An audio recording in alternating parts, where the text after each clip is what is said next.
बात करना चाहूंगा स्याने मसीह। कौन होते हैं स्याने मसीह, इसके बारे में बात करना चाहूंगा। पिछली वीडियो में आपने देखा कि बच्चा मसीह कौन होता है, उसकी हरकतें क्या होती है और वो कैसे रिएक्ट करता है, वो आपने सीखा।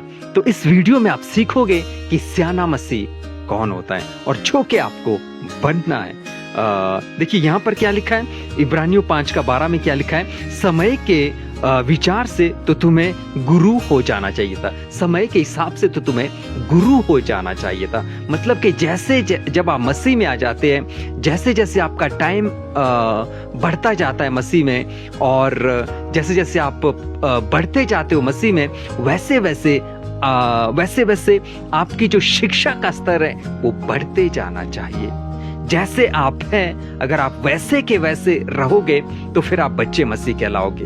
तो आपका जो स्तर है, आत्मिकता का जो लेवल है, वो बढ़ते जाना चाहिए। मतलब कि आप परिपक्वता की ओर बढ़ते जाने चाहिए। तो एक और वचन पढ़ना चाहूंगा, इब्रानियों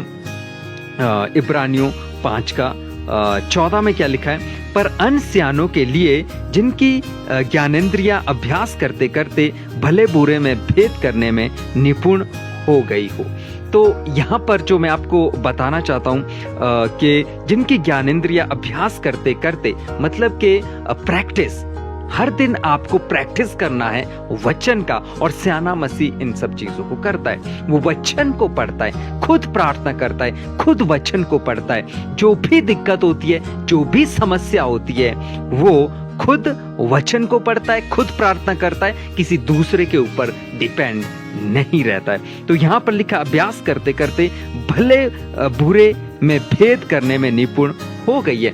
भले और बुरे में भेद, मतलब कि उसका पास्टर जो भी स्याने मसीह को सिखाता है, तो स्याना मसीह उसको चेक करता है कि मेरा पास्टर सिखा क्या रहा है, क्या ये वचन के अनुसार है या नहीं, क्या ये वचन के बाहर की बातें तो नहीं है। तो ये हमें देखना पड़ेगा, ये हमें जानना पड़ेगा। और बच्चे मसीह कैसा होता है, उसको जो भी सिखाते हैं उसको वो सही लगता है कि मेरा पास्टर जो सिखा रहा है वो सही है, और मुझे वो आंख बंद करके उसको फॉलो करना है। तो जो स्याना मसीह होता है वो ऐसा नहीं करता है। जैसा ही उसका पास्टर सिखाता है, वो भले और बुरे में क्या करता है, भेद करने में निपुण होता है।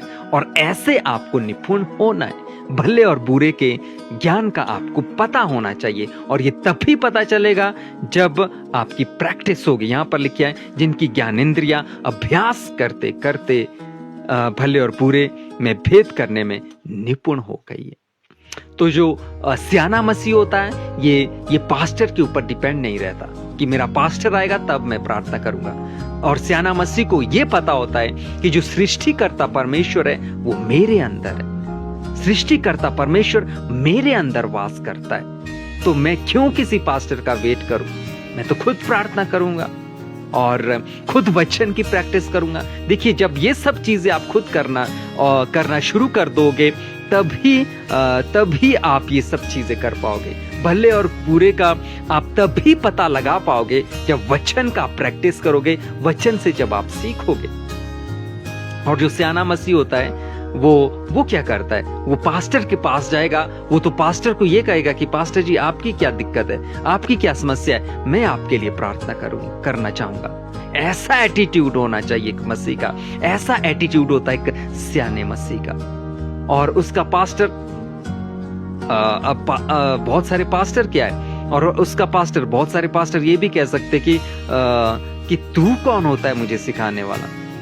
बल्कि पास्टर को तो खुश होना चाहिए कि कोई मेरे पास आ रहा है और मुझे कह रहा है कि मैं आपके लिए प्रार्थना करूं। तो पास्टर को ये सोचना चाहिए कि यस, मैं जिनको सिखा रहा हूं वो परिपक्व हो रहा है। वो उल्टा ये ना कहे कि तू मेरे लिए क्या प्रार्थना करेगा। तो ऐसा एटीट्यूड होना चाहिए एक स्याने मसीह का। वो पास्टर के पास जाए और पास्टर को कहे कि आपकी क्या दिक्कत है, हम आपके लिए प्रार्थना करना चाहते हैं। तो ये होता है एक एटीट्यूड जो कि एक मसीह को रखना चाहिए। इस एटीट्यूड के साथ हमें जीना चाहिए, और इस एटीट्यूड के साथ एक मसीह जीवन हमें जीना है। तो मैं उम्मीद करता हूं कि आप बातों को समझ गए होंगे। परमेश्वर आपको आशीष दे। God bless you all.